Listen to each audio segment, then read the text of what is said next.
வணக்கம் எனதருமை கண்மணிகளே. இது கேள்வி பதில் நேரம். இது என்ன ஒரு தொடர்ந்து நம்முடைய மாணவர்கள் கேட்கின்ற அனைத்து வினாக்களுக்கும் நாம் விடையளித்து வருகின்றோம். தற்போது ஒரு மாணவர் கேட்டிருக்காரு. அவர் என்னன்னா, குறில் நெடில் வேறுபாடு 566 எப்படி ஐயா நினைவில் வைத்துக் கொள்வது, அவர் நினைவில் வைத்துக் கொள்வதை பத்தி ஒரு டிப்ஸ் ஒன்று கேட்கிறார். பொதுவா அந்த குறில் நெடில் வேறுபாடு என்பது சொல்லும் பொருளும் போன்றதான்.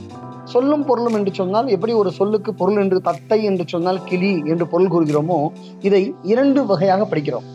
குறில் நெடில் வேறுபாடு. நடு நாடு.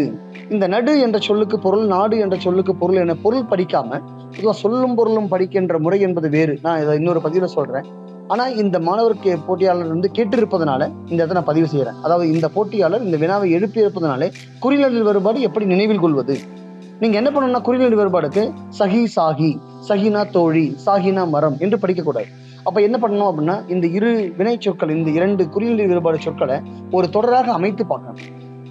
சாகி அடியிலே சகி சகியோடு அமர்ந்திருந்தேன் அப்படின்ற மாதிரி நீங்க தொடர் வைத்து பார்க்கும்போது, இந்த தொடர்களை நீங்க நினைவு கூறும்போது எளிமையா மனசுல பதிஞ்சிடும். நடு நாடு, நடு மையத்தில் அமர்ந்திருப்பதற்காக நாடி சென்றேன் அப்படின்னு சொல்வது. அப்ப நடு நாடு. கோல் என்று சொல்றான். கோல் எடுத்து கொள்வேன் என கூறினான். கோல் என்பது என்ன பொருள், கொல் என்பது என்ன பொருள். இது மாதிரி சொற்களை குறிப்பா இந்த குறில் நெடில் வேறுபாடு சொற்களை சொல்லும் பொருளும் மாதிரி மனனம் செய்யாம ஒரு தொடரோடு ஒப்பிட்டு நீங்க ஒற்று நோக்கி பார்த்தால், அங்க இருக்கிற சொல் இருக்கு, அதுக்கு புத்தகத்துல பொருள் இருக்கு, ஆனா அந்த சொல்லும் பொருளும் மட்டும் நினைவில் வைத்துக் கொள்ளாம ஒரு தொடரோடு நீங்க ஒப்பு நோக்கி பார்த்தால் எளிமையாக உங்கள் மனதிலே பதியும். நீங்க முயற்சி பண்ணி பாருங்களேன், உங்களுக்கே தெரியும். அப்போ இந்த பகுதியை நீங்க இப்படி ட்ரெயின் பண்ணீங்கன்னா, மைண்டை ட்ரெயின் பண்ணீங்கன்னா, இது எல்லா பகுதிகளுக்கும் ஒரு பெரிய விளக்கத்தை உங்களுக்கு கொடுக்கும், ஒரு பெரிய வழிகாட்டுதலாக இது அமைந்திருக்கும். நன்முறைகள் இதை பயன்படுத்திக் கொள்ளுங்கள் கண்மணிகளே. நன்றி.